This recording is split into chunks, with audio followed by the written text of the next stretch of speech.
Tormenta en palacio. La advertencia de la princesa Ana y la grieta que amenaza a la corona. Durante décadas, la monarquía británica ha perfeccionado el arte de gestionar sus crisis en silencio. Los conflictos se diluían en pasillos alfombrados. Las tensiones se resolvían lejos de los focos y la lealtad interna funcionaba como un dique frente a cualquier filtración. Sin embargo, esta vez algo se quebró. Lo que comenzó como un murmullo contenido detrás de los muros del palacio terminó convirtiéndose en una alarma interna de consecuencias imprevisibles. En el centro de esa sacudida, aparece una figura poco dada al dramatismo. La princesa Ana. Nada ocurrió con la pompa habitual, ni bajo el amparo del protocolo. El momento irrumpió de forma abrupta, casi quirúrgica, en espacios donde solo hablan quienes cargan con el peso real del poder. Quienes estuvieron presentes coinciden en que Ana no levantó la voz ni apeló a la emoción. No hizo falta. Su mensaje fue claro, directo y profundamente inquietante. La princesa, considerada durante años el pilar más firme de la familia real, entendió que había llegado a un punto de no retorno. Los cambios en su actitud no pasaron desapercibidos. Movimientos más tensos, palabras medidas al extremo, una serenidad atravesada por la urgencia. No se trataba de una disputa familiar ni de un roce personal. Ana actuaba desde el sentido del deber, convencida de que lo que estaba ocurriendo ya no podía seguir siendo tratado como un asunto privado. Detrás de puertas cerradas, buscó a las más altas autoridades del palacio y a un círculo reducido de personas de absoluta confianza. Lo que transmitió no fue una acusación ligera, ni un rumor sin sustento, sino una advertencia. En el centro de su preocupación se encontraba Camila. No como objeto de chismes, sino como pieza clave de una dinámica que, a juicio de Ana, estaba alterando el delicado equilibrio institucional de la corona. Sus palabras no apuntaban a emociones desbordadas, sino a hechos, decisiones y movimientos que parecían trazar un patrón inquietante. La princesa dejó claro que no hablaba desde la sospecha, sino desde la observación prolongada y el conocimiento profundo de cómo funciona el engranaje real cuando alguien comienza a empujar más allá de los límites permitidos. Lo más perturbador no era únicamente lo que ya habría ocurrido, sino lo que podía venir después. La alarma de Ana estaba orientada al futuro, a la posibilidad de que determinadas influencias se consolidaran sin control, moldeando decisiones estratégicas y alianzas internas sin el consentimiento explícito del monarca. Para ella, guardar silencio habría sido una traición a su rol histórico como garante del orden y la continuidad. Esperar, en este caso, equivalía a permitir que el problema creciera. Cuando su advertencia comenzó a circular en los niveles más altos del palacio, el clima cambió de inmediato. El ambiente, antes sostenido por la rutina y la tradición, se volvió denso. Surgieron preguntas incómodas que nadie estaba preparado para responder con rapidez. ¿Qué decisiones habían sido tomadas sin la debida autoridad? ¿Qué documentos existían y quién tenía acceso a ellos? ¿Qué redes de influencia se estaban tejiendo en la sombra? Y sobre todo, ¿por qué la princesa más disciplinada de la familia había decidido romper el código no escrito del silencio real? La imagen de calma proyectada al exterior empezó a desentonar con la realidad interna. No se trataba de un escándalo mediático, sino de una confrontación silenciosa, impulsada por la conciencia de que la estabilidad de la monarquía estaba en juego. Con su gesto, Ana abrió una puerta que ya no podía cerrarse. La corona, por primera vez en mucho tiempo, se enfrentaba a sí misma. Lo que siguió a esa advertencia no fue la contención habitual. Al contrario, desencadenó una reacción inesperada por su rapidez y contundencia. En cuestión de días, las conversaciones reservadas se transformaron en pasos formales. El rey Carlos, conocido por su cautela extrema, tomó una decisión que pocos creían posible: actuar institucionalmente contra su propia esposa. No hubo comunicados ni declaraciones públicas. Ningún titular lo confirmó. Pero dentro del palacio todos entendieron la magnitud del movimiento. El monarca autorizó un procedimiento interno de carácter vinculante contra la reina Camila. No se trataba de una demanda convencional, sino de una acción singular, propia de la arquitectura constitucional de la monarquía. Un mecanismo sellado, respaldado por asesores legales, precedentes históricos y la autoridad real. El objetivo no era el castigo, sino el control. Detener una inercia que parecía avanzar sin el consentimiento del rey. Las alegaciones que sustentaban el procedimiento eran delicadas, ejercicio excesivo de influencia, decisiones adoptadas sin respaldo formal, maniobras silenciosas destinadas a moldear el poder más allá del reinado de Carlos. No se presentaban como agravios personales, sino como un patrón preocupante que, de confirmarse, comprometía la integridad misma de la institución. El impacto fue inmediato. La idea de un rey reinante actuando formalmente contra su reina consorte resulta casi inconcebible en la historia reciente. No era una disputa doméstica, sino una fractura institucional. Un gesto que amenazaba con exponer los mecanismos internos de la monarquía, esos que siempre se habían protegido con celo absoluto. Al optar por una vía legal y procedimental, el rey Carlos III envió una señal inequívoca. Este conflicto ya no podía resolverse únicamente mediante persuasión, gestos privados o equilibrios informales de poder.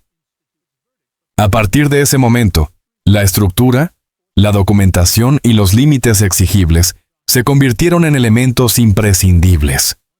No se trataba solo de una diferencia personal, sino de una disputa que amenazaba con alterar el funcionamiento interno de la institución más antigua y simbólica del Reino Unido. La noticia de la acción sellada comenzó a circular discretamente por los pasillos del palacio, sin comunicados ni declaraciones oficiales.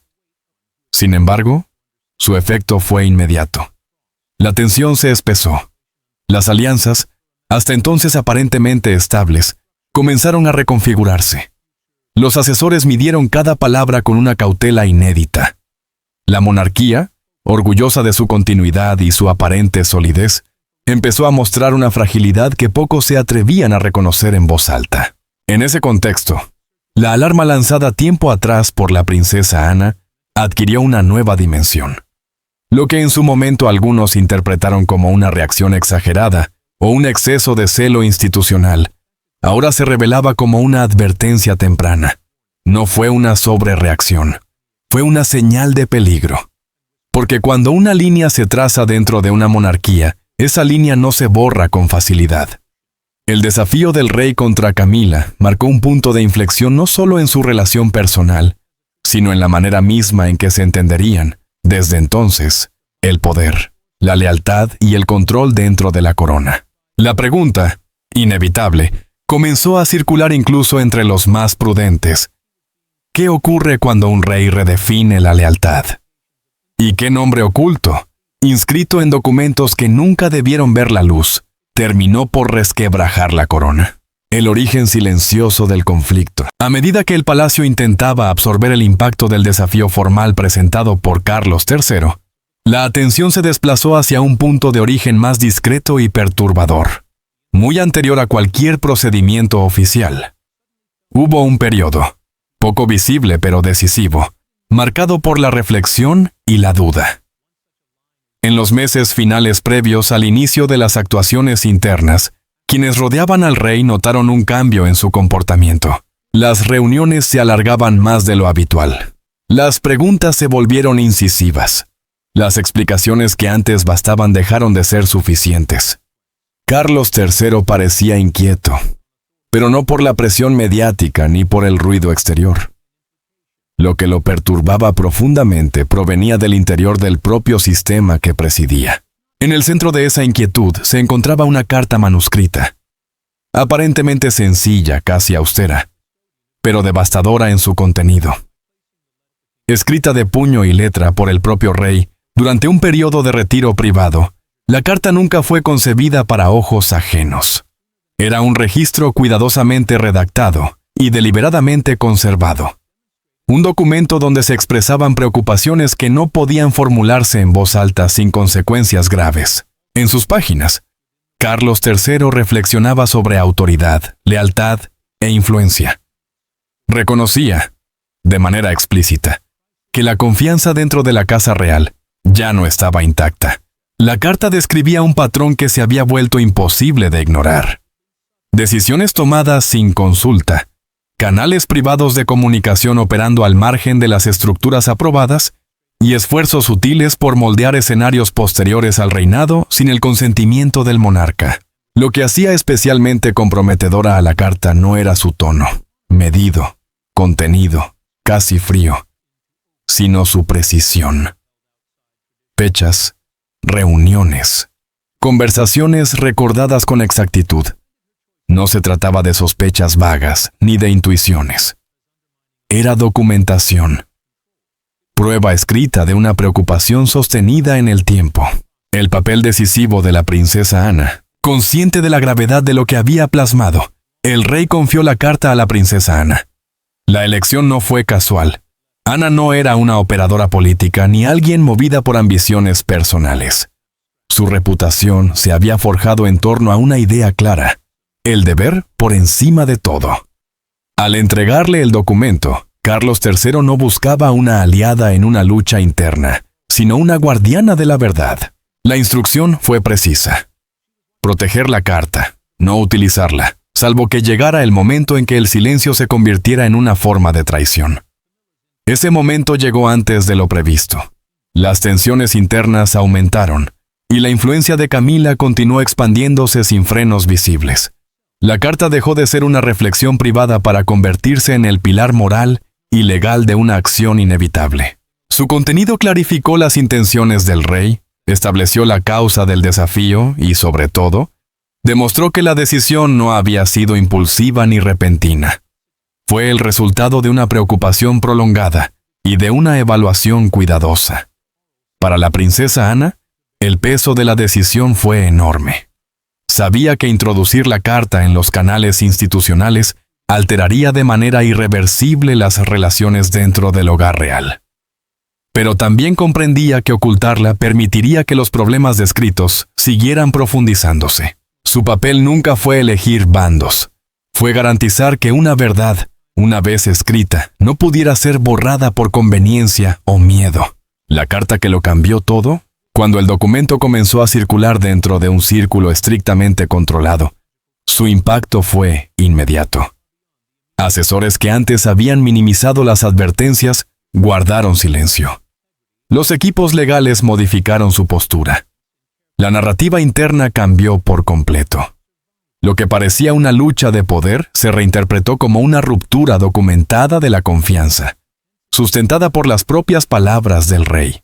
Aunque el palacio siguió proyectando una imagen de calma y estabilidad, quienes leyeron la carta comprendieron su verdadero alcance. No era solo evidencia de un conflicto. Era la prueba de que la crisis que amenazaba a la corona había sido identificada mucho antes de hacerse visible, y que los pasos que ahora se estaban dando eran la consecuencia inevitable de una verdad demasiado comprometedora para ser ignorada. Camila y la acumulación silenciosa de poder.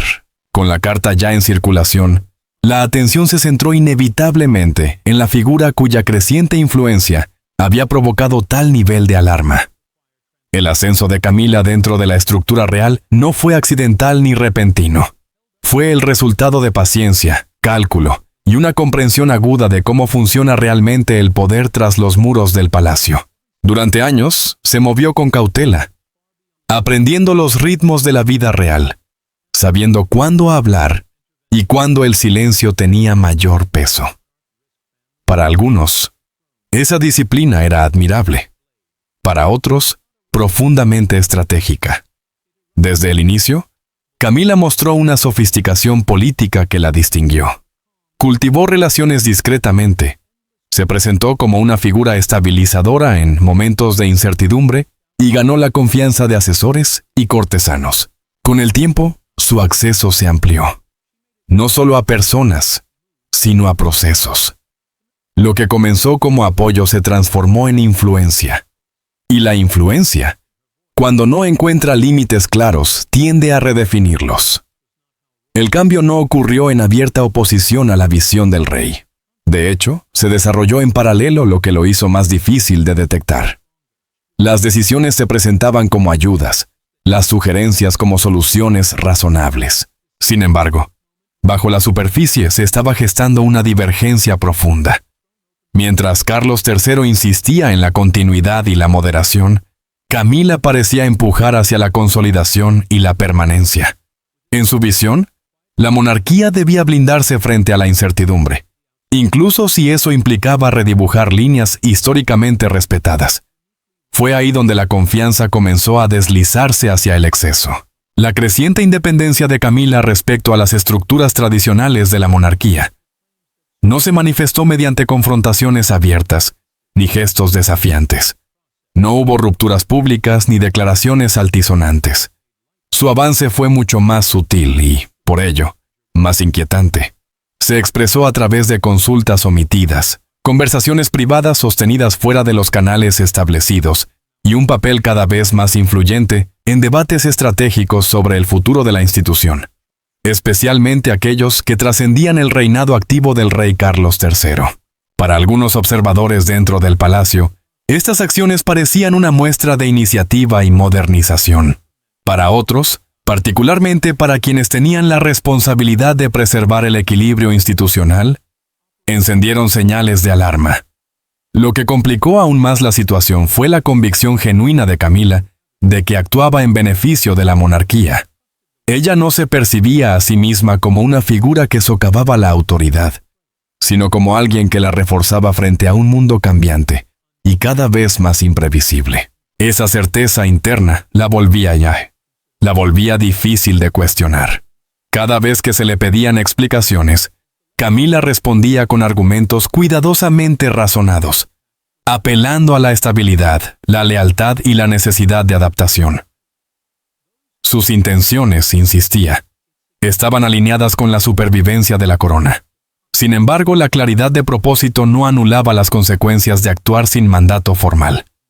La historia monárquica está llena de ejemplos que demuestran que incluso las acciones bien intencionadas pueden desestabilizar sistemas cuando se ejecutan fuera de los límites establecidos. La mirada de Ana: ambición, dirección y peligro. Desde cierta distancia, la princesa Ana observaba esta evolución con creciente inquietud.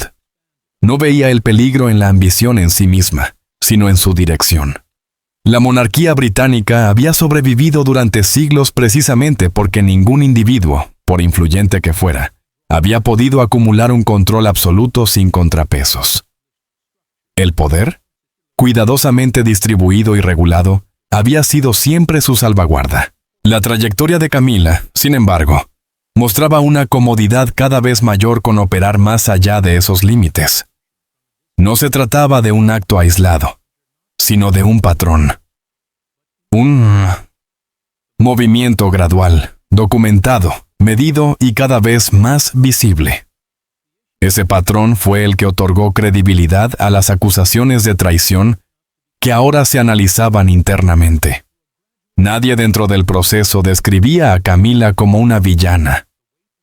El problema no era la malicia, sino el impulso. El poder, una vez adquirido, tiende a justificarse a sí mismo. Cada paso adelante convierte al siguiente en una necesidad lógica.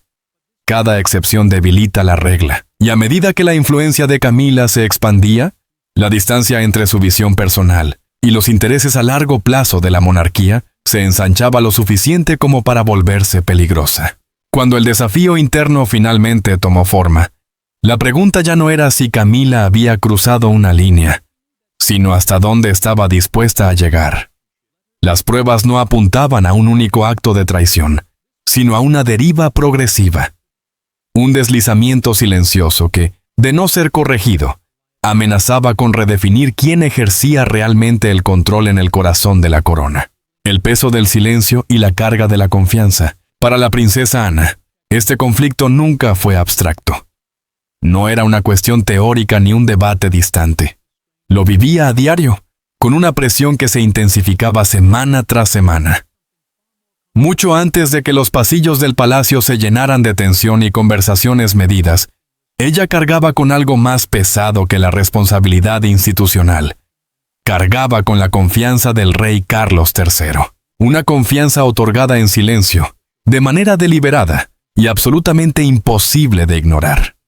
No era un título ni una función pública, sino una obligación privada que exigía juicio, coraje y contención en proporciones exactas. Anna Siem siempre había entendido el precio de la lealtad. A lo largo de su vida había elegido el deber por encima de la comodidad, la discreción por encima del reconocimiento. Pero este momento la puso a prueba como ningún otro. Estaba presenciando, casi en tiempo real, el desplazamiento del equilibrio de poder dentro de la monarquía. Y era una de las pocas personas que comprendía cuán frágil se había vuelto ese equilibrio. Cada nuevo acontecimiento confirmaba sus temores. La influencia de Camila ya no solo crecía, se consolidaba. Ana encontró resistencia en cada intento de expresar sus preocupaciones. Algunos las descartaron como una prudencia excesiva. Otros le pidieron paciencia, argumentando que cualquier intervención precipitada profundizaría las divisiones internas. El mensaje implícito era claro. Preservar la apariencia de unidad importaba más que abordar las grietas subyacentes. Para Ana, ese razonamiento era peligrosamente miope. La historia le había enseñado que los problemas enterrados, en lugar de enfrentados, rara vez desaparecen. El silencio, cuando se elige por conveniencia, suele transformarse en complicidad, soledad, responsabilidad y punto de quiebre. Lo que más pesaba sobre ella no era el conflicto en sí, sino la soledad. Sabía que al alzar la voz, incluso en privado, se colocaría en oposición directa a intereses poderosos dentro del palacio. Pondría en riesgo relaciones construidas durante décadas.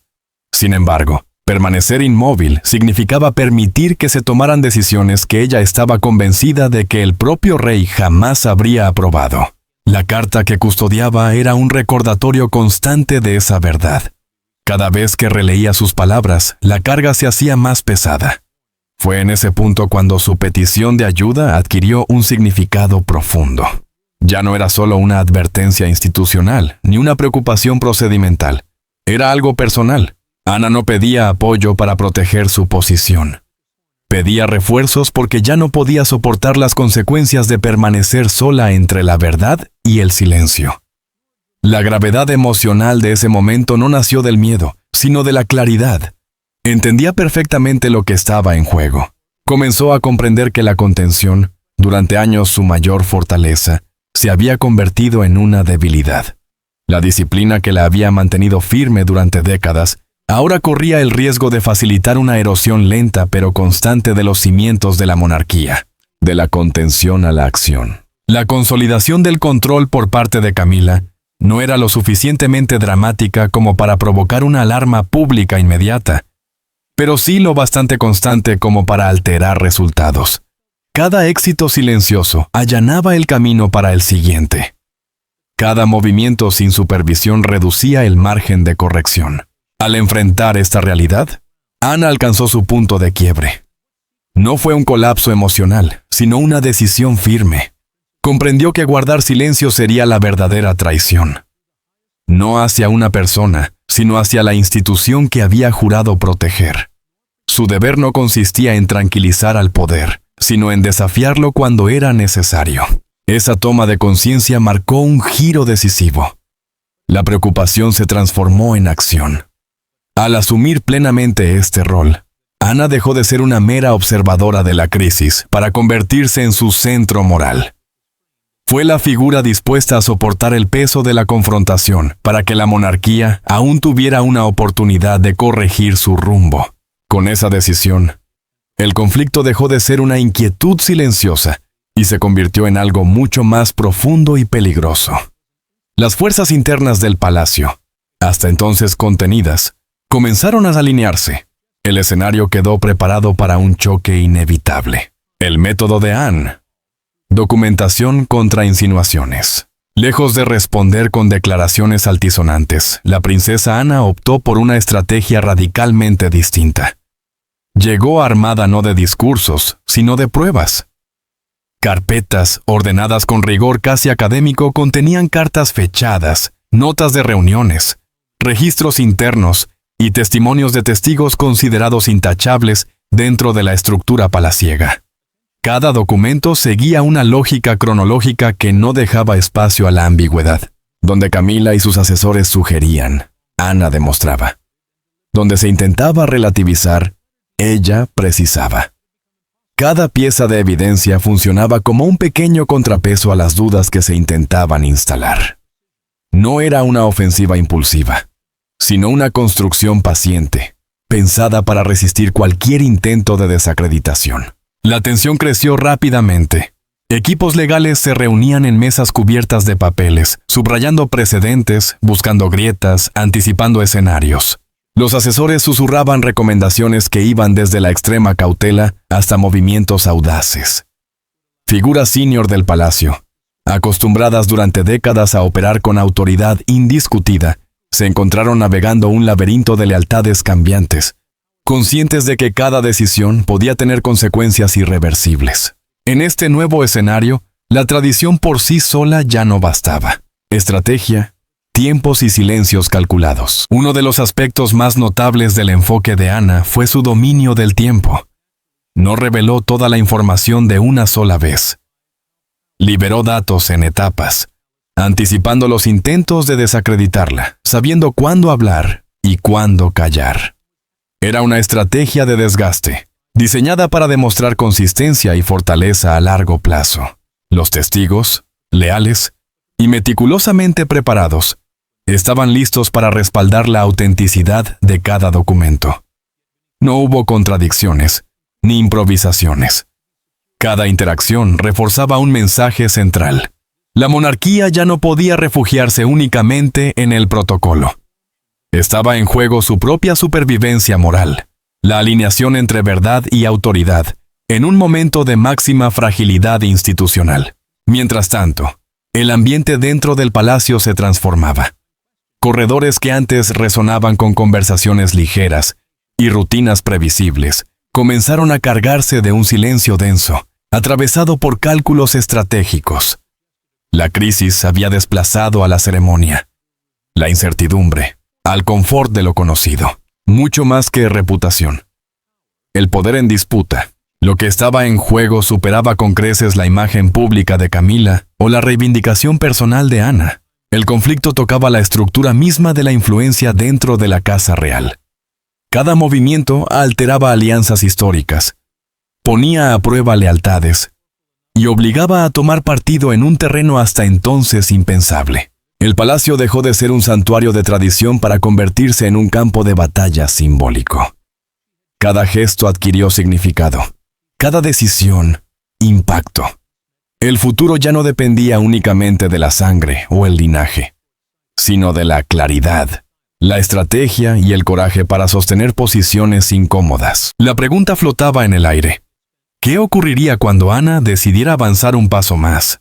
¿Y cómo respondería Camila, conocida por su habilidad para contrarrestar en silencio? Bastaría una sola decisión, tomada fuera de foco para inclinar el destino de la monarquía. El juicio. Cuando la historia entra en la sala del tribunal estaba cargada de algo más que formalidades legales. Pesaba la historia. Cada mirada, cada palabra cuidadosamente elegida parecía amplificarse, rebotando más allá de los muros ornamentados. El conflicto había evolucionado. Ya no se trataba solo de Camila defendiéndose o de Ana reclamando. Era un ajuste de cuentas institucional. Una prueba definitiva sobre la capacidad de la monarquía para mirarse a sí misma, reconocer fallas y evaluar si aún podía proteger no solo títulos, sino la integridad de su legado. El rey Carlos, presente con una autoridad medida, no logró ocultar la tensión. Los documentos, los testigos y las preguntas formuladas apuntaban directamente a los mecanismos de poder. Cómo se tomaron ciertas decisiones, quién fue escuchado y quién quedó al margen. Ana, serena pero decidida, presentó cada prueba con una claridad casi implacable. Las cartas, cuidadosamente anotadas, revelaban patrones que hablaban por sí solos. Los testigos reconstruían los hechos con precisión quirúrgica, delineando intenciones, tiempos y responsabilidades. Con cada revelación, El ambiente cambiaba. Los equipos legales debatían en voz baja, moviendo fichas como en una partida de ajedrez, donde cada error podía ser fatal. Funcionarios y asesores, antes seguros de su influencia, se movían ahora en un terreno minado por precedentes, percepción pública y lealtades familiares. El espejo de la institución. Pronto quedó claro que este caso iba más allá del derecho. Era un espejo frente a la monarquía. Las preguntas que emergían eran incómodas y profundas. ¿Quién controla realmente el legado de la corona? ¿La lealtad se mide solo por obediencia o exige transparencia y responsabilidad? ¿Es capaz la institución de reconocer sus errores o seguirá priorizando la imagen por encima de la verdad? No eran reflexiones abstractas. Se estaban resolviendo en tiempo real, bajo la mirada atenta de la historia, los medios y una ciudadanía cada vez más crítica. El simbolismo era imposible de ignorar. Una monarquía juzgándose a sí misma. Conflictos familiares convertidos en examen público de valores, confianza y legitimidad. Cada objeción, cada fallo, cada declaración estaba cargada de un significado que trascendía el litigio.